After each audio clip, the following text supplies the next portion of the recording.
One sentence just changed the entire WNBA negotiation narrative.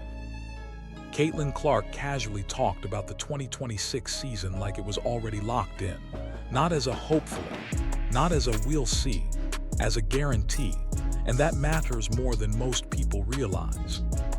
Because right now, while fans are arguing about committees, votes, and CBA paperwork, the real power in this league doesn't sit in meeting rooms. It sits with the players who actually move ratings, sell jerseys, and attract billion-dollar sponsors. And Caitlin Clark sits at the very top of that list. This wasn't a random comment. It was a message. A message to fans that panic is unnecessary. A message to investors that the league isn't going anywhere. And a message to negotiators on both sides that the season will happen, one way or another. And she wasn't alone. Angel Reese followed it up by openly talking about playoff goals like next season is already a certainty. Two of the biggest attention drivers in women's basketball publicly acting like the future is locked sends a powerful signal. When stars move like this, they aren't just speaking for themselves, they're shaping the narrative. That's what makes this moment so important. While social media keeps pushing strike panic headlines, the faces of the league are quietly stabilizing the situation. They're projecting confidence, they're protecting momentum, and they're doing it on purpose. Because the WNBA is sitting on something rare right now, real growth. Ratings are climbing, merchandise is exploding, new fans are flooding in, sponsors are investing heavy. That kind of momentum doesn't come often, and it definitely doesn't survive chaos. So when Caitlin Clark speaks, it isn't just talk, it's leverage. It's a reminder of who actually holds the economic power. It's proof that star-driven influence now outweighs committee politics. And it's a warning that any decision threatening the league's future would collide head-on with the people bringing in the money. But here, where it gets even more interesting. Because what Clark said wasn't just about reassurance, it quietly exposed who really controls the outcome of these negotiations. And once you understand that, everything about this CBA standoff starts to look very different. Let's be completely honest about how professional sports actually work. Negotiations don't move based on committee speeches. They move based on money, attention, and leverage. And right now, no player in the WNBA controls more of those three than Caitlin Clark.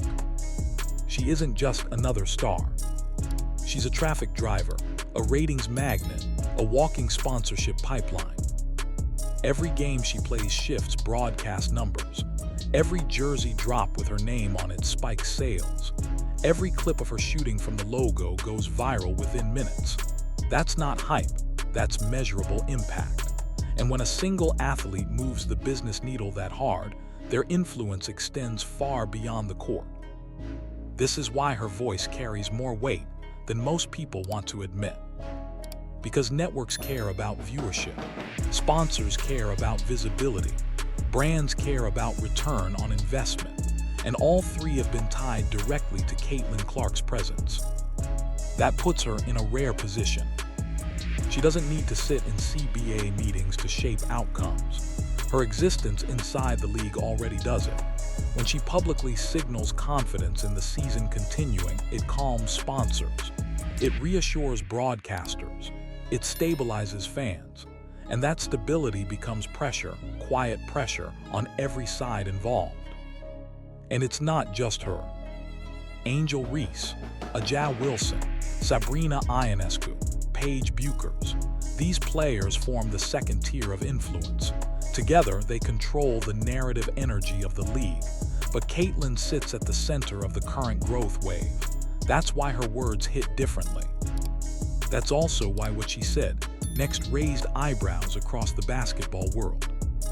Because instead of speaking carefully, she spoke confidently. Like the outcome was already decided. And that wasn't accidental.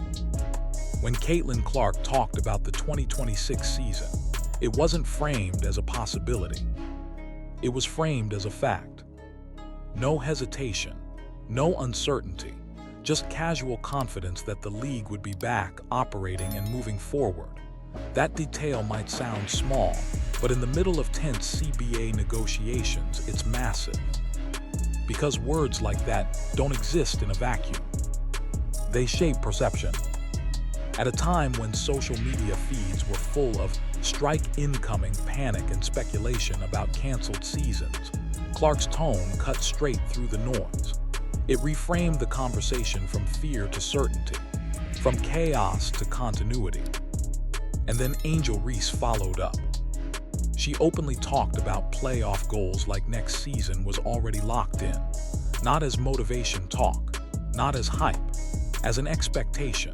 When two of the league's biggest attention drivers move in sync like that, it sends a coordinated signal, even if it's never officially labeled that way. This wasn't random optimism. It was narrative control. Because instability kills growth, sponsors hesitate, networks pause investment, fans tune out, and everyone involved in women's basketball understands that momentum is fragile. Once you lose it, rebuilding takes years. So instead of letting panic dominate the conversation, the stars stepped in and changed the tone. They reassured fans without saying it directly. They told investors the product is safe. And they quietly told negotiators that dragging this out would hurt everyone. But here, where a lot of people misunderstood what was happening. Some fans assumed this meant the players had backed off their position. Others thought it meant strike threats were fake. That's not what this was. It was strategic. And to understand why, you have to look at what the strike vote actually meant and what it didn't.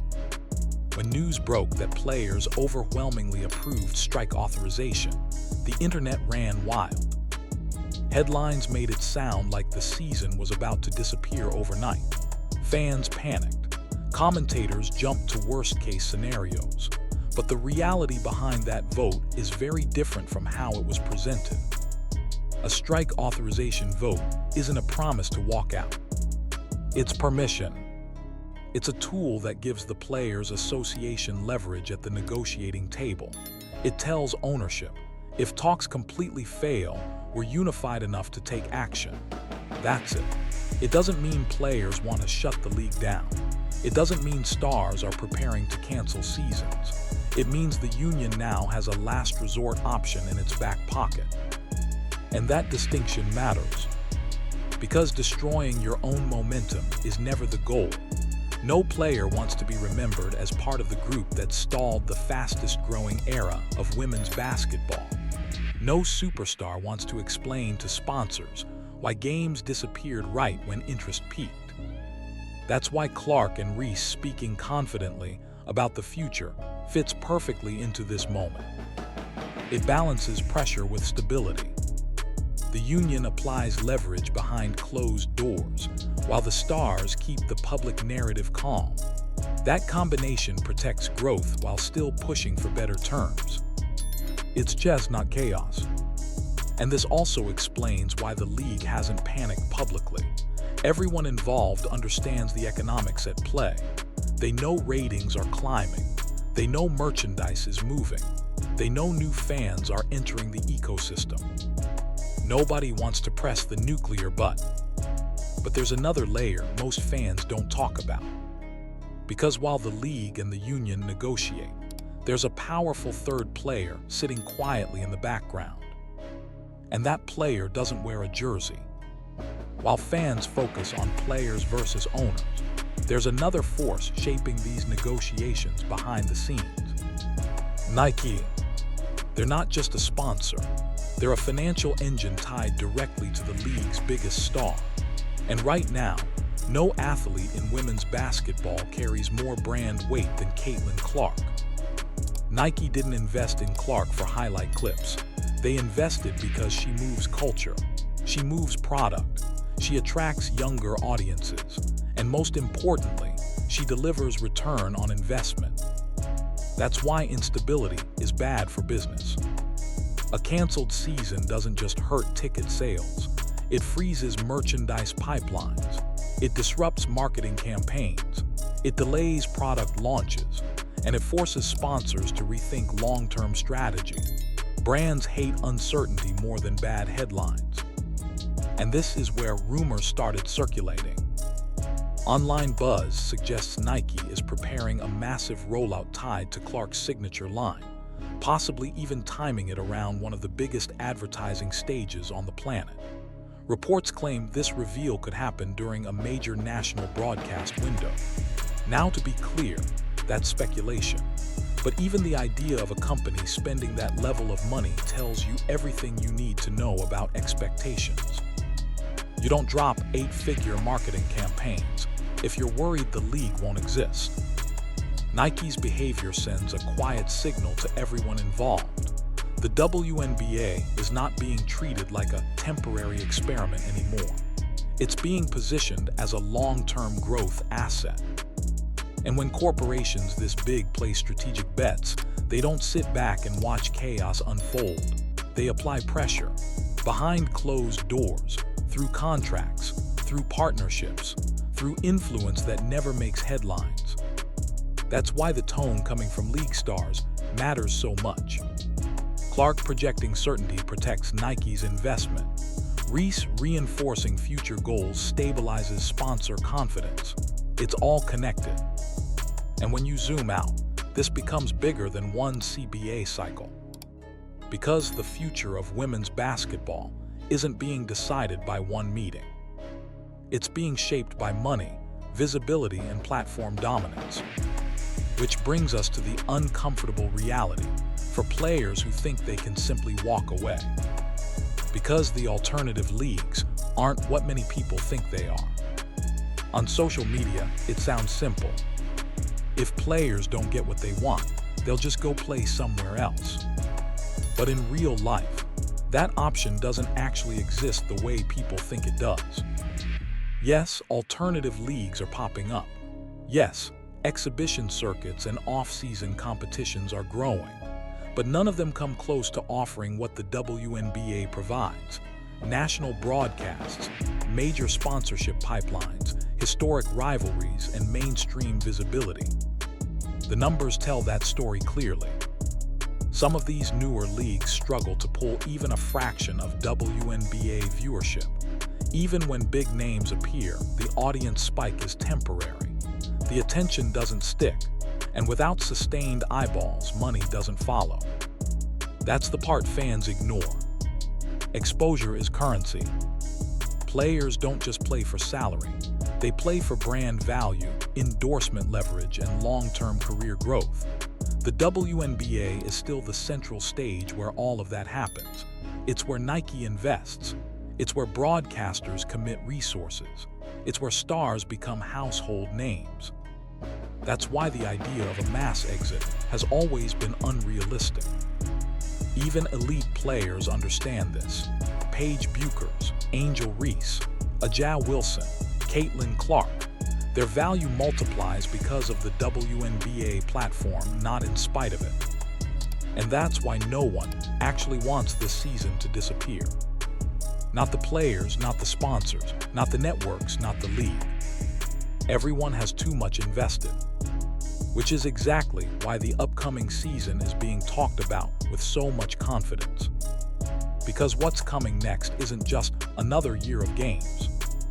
It's shaping up to be the most talent-loaded, storyline-heavy season the league has ever seen. And that momentum is already building. Look at what's lining up for the next season. It's not just another year on the calendar. It's a perfect storm of star power, storylines, and momentum that the league has never had before. Caitlin Clark is expected to be fully healthy and even more comfortable at the pro level. That alone shifts the entire media landscape. Every road game becomes an event. Every matchup turns into must-watch TV. Her second-year leap isn't just a basketball storyline, it's a business one. Then there, Paige Buchers. After dealing with setbacks and limited stretches, expectations are sky-high for her return to full form. When Paige is right, she's box office. Smooth game, highlight plays, national attention follows her everywhere. Pair that with Clark's rise, and suddenly the league has multiple headliners driving different fan bases. A'ja Wilson isn't slowing down either. She's entering her prime years, continuing to dominate on both ends of the floor. Championships, MVP-level production, leadership. She represents the established elite that gives the league credibility while new stars bring in fresh audiences. And then there's Angel Reese. Despite early season noise and critics, she quietly put together one of the strongest stretches in the league last year. Double-double machines, relentless energy, growing fan base. With a stronger roster around her, expectations are that her production and visibility will climb even higher. Now stack all of that together. Multiple superstar storylines, rivalries building, young talent colliding with established champions, social media engagement already climbing before the season even starts. That's not accidental. That's momentum. And it explains why the league's biggest faces are talking about the future with confidence instead of caution. Because when this many pieces are falling into place at the same time, nobody wants to be responsible for pulling the plug. Which brings us to the real reason Clark and Reese stepped in publicly. It wasn't just optimism. It was damage control. What Caitlin Clark and Angel Reese did wasn't random optimism. It was public relations chess. When negotiations get tense, the biggest risk isn't the contract itself, it's perception. Panic kills momentum faster than bad deals ever could. Sponsors hesitate. Networks pause marketing spend. Casual fans stop paying attention. And once uncertainty takes over the narrative, it spreads fast. That's exactly what Clark and Reese stepped in to stop. By casually talking about future seasons like they're guaranteed, they reframed the entire conversation. Instead of, will the WNBA survive this? The narrative shifted to what's coming next. That's not accidental. That's calculated stability messaging. And it works. Because fans don't analyze CBA language. They follow stars. When the faces of the league project confidence, the audience follows emotionally. Investors notice that. Advertisers notice that. League partners notice that. It creates a ripple effect. Suddenly the conversation isn't about fear anymore. It's about anticipation, about next season storylines, about rivalries, about growth. That's exactly what the league needs during negotiations. It buys time. It protects momentum. It keeps the ecosystem calm, while deals get worked out behind closed doors. And here's the smartest part. Clark and Reese didn't directly comment on negotiations at all. They didn't pick sides. They didn't inflame tensions. They simply talked about basketball futures. That allowed them to stabilize the narrative without stepping into union politics. That's elite media awareness. They understand their influence better than most executives do. And by doing this publicly, they sent a message to every stakeholder watching. The stars aren't preparing for chaos, they're preparing for continuity. Which leads to the uncomfortable truth nobody wants to say out loud. At this point, nobody with real power actually wants this league to stop. And that reality changes everything. When you strip away the headlines, the tweets, and the online panic, one truth becomes clear. Nobody with real power wants this league to stop. Not the players who built their brands on this platform. Not the sponsors who invested millions into its growth. Not the networks finally seeing rising ratings. And definitely not the stars who just pulled the WNBA into a new era of attention. That's why Caitlin Clark's words mattered so much. She didn't announce anything officially. She didn't make a legal statement. She simply spoke with confidence. And that confidence revealed more than any press release ever could. It showed that the people driving the league's value already see the future as locked in. Angel Reese backing that tone up wasn't coincidence either. It was reinforcement.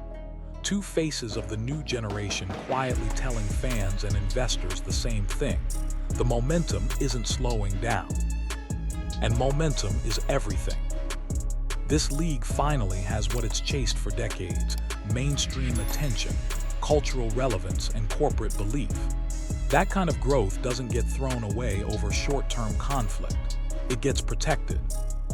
That doesn't mean negotiations will be easy. It doesn't mean players won't fight for better deals. But it does mean the end result is almost guaranteed to land on compromise, not collapse. Because the stakes are too high now. Too many eyes are watching. Too much money is on the table. Too many careers depend on stability. So when people ask if the WNBA is really coming back strong next season, the answer isn't found in meeting rooms. It's found in the behavior of the stars. And right now, they're not preparing for shutdowns. They're preparing for dominance, for bigger crowds, for louder arenas, for the most important era women's basketball has ever seen. And whether people realize it or not, that future is already being written.